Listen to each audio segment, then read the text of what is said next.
What's up, everyone? Welcome to the video. Today we're going to take a look at how to use the remote start feature on a 2023 Nissan Rogue. So taking a look at the Nissan Rogue's key fob, this button on top here that's almost a full circle, that's going to be the remote start button.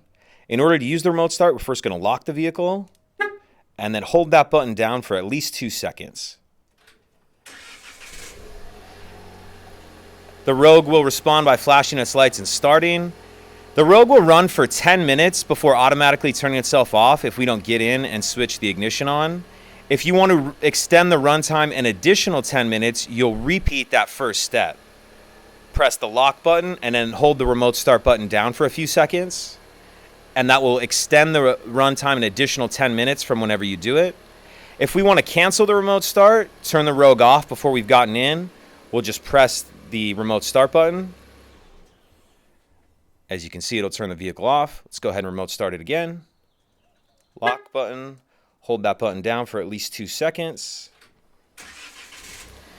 In order to drive the vehicle as normal, we'll need to get in,